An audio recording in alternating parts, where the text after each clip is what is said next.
Bihar state पात्रता परीक्षा जो 9, 10th और 11, 12th की भर्ती प्रक्रिया चल रही है, उसमें बिहार के जो 9वीं 10वीं के टीचर के लिए पेपर जो आ रहे हैं उसका हम आज शॉर्ट एनालिसिस करेंगे और जानेंगे कि किस किस टाइप के क्वेश्चन आ रहे हैं। तो सबसे पहले आपको यहाँ पे ये जानना ज़रूरी है कि फ़िज़िक्स में हमें 50 क्वेश्चन आ रहे हैं। इसके बाद मैथ्स में भी हमें 50 क्वेश्चन आ रहे हैं तथा जो हमारा प्राइमरी पोर्शन है जो 50 क्वेश्चन है वो आ रहे हैं हमारे CDP child development, reasoning, mathematics और इससे रिलेटेड क्वेश्चन आ रहे हैं। तो सबसे पहले मैं आपको बता दूं कि अब आपको जैसे आपके कल परसों में पेपर होंगे तो आपको CDP, रीजनिंग और ये वाली मैथमेटिक्स पढ़ने की ज़रूरत नहीं है, जिसमें एज से रिलेटेड क्वेश्चन आ रहे हैं मैथ्स में और थोड़े से इजी टाइप के क्वेश्चन आ रहे हैं, प्लस माइनस वाले क्वेश्चन हैं कुछ, और रीजनिंग काफ़ी इजी है और CDP में अवधारणाओं से रिलेटेड आ रहे हैं। तो ये वाला पार्ट आपको बिल्कुल भी पढ़ने की ज़रूरत नहीं है, क्योंकि मेनली इसमें सभी लोग 50 में से 35-40 से ऊपर ही नंबर कर रहे हैं। तो ये आप पढ़ेंगे तो भी ज़्यादा बेनिफिट नहीं होगा। तो ये वाला पार्ट आप अभी फ़िलहाल ना पढ़िए, जो पढ़ा है उतने से आप संतुष्ट रहिए, आपको इस वाले पार्ट में अच्छे मार्क्स मिल जाएंगे यदि आपने पढ़ा हुआ है। अब रही बात की फ़िज़िक्स और जो मैथ आ रही है ये थोड़ा सा अच्छे स्टैंडर्ड की आ रही है, थोड़ा हार्ड है और अच्छे क्वेश्चन इसमें से आ रहे हैं। तो सबसे पहले अपन को ये जानना ज़रूरी है कि फिजिक्स में किससे रिलेटेड क्वेश्चन आए। तो फिजिक्स में सबसे पहले जैसे क्वेश्चन आया कि भौतिकी का प्रथम नोबल विश्व में किसे मिला था, सर्वप्रथम भौतिकी का नोबल किसे मिला था, तो इससे रिलेटेड क्वेश्चन आए थे।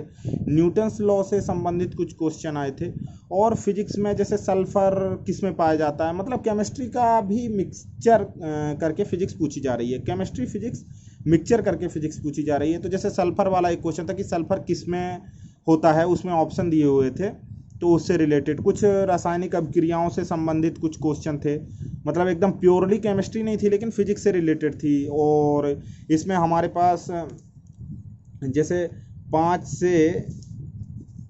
से 10 न्यूमेरिकल आए थे, मतलब 5 से 10 के बीच में न्यूमेरिकल क्वेश्चन भी आए थे फिजिक्स के।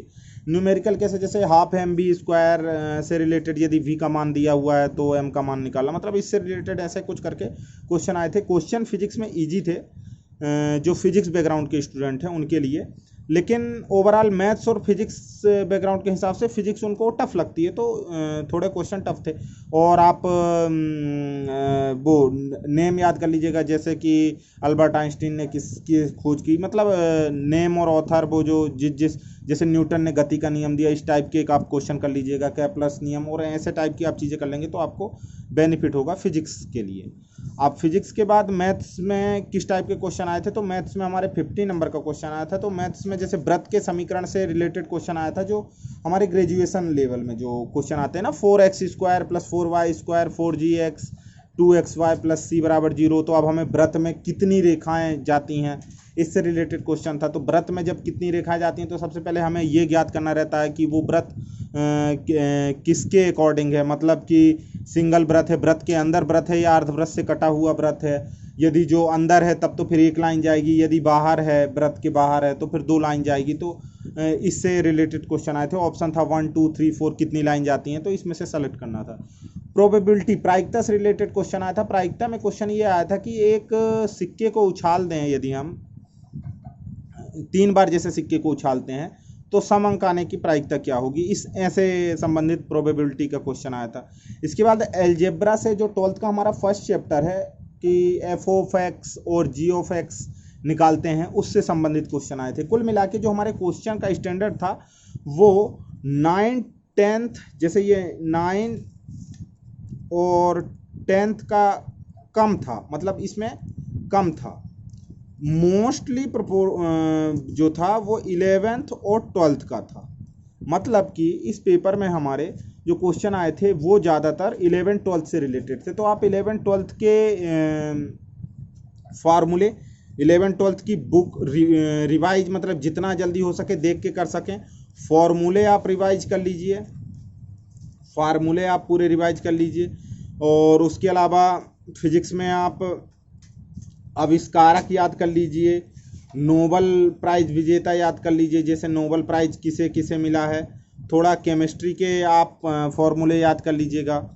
और कुल मिला के आप फॉर्मूले यदि आप कंप्लीट कर लेंगे ना, तो आपको ये पेपर बहुत ही आसानी होगी।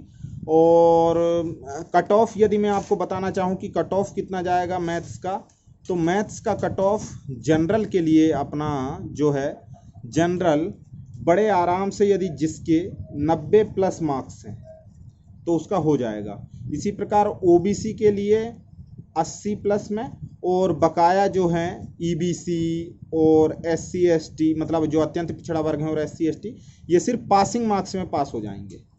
पासिंग मार्क्स यदि आ जाएंगे तो ये पास हो जाएंगे, क्योंकि पेपर का स्टैंडर्ड थोड़ा सा हार्ड है। पेपर जो है वो, पेपर यदि हम पेपर की बात करें कि पेपर कैसा है, तो पेपर हार्ड आया है।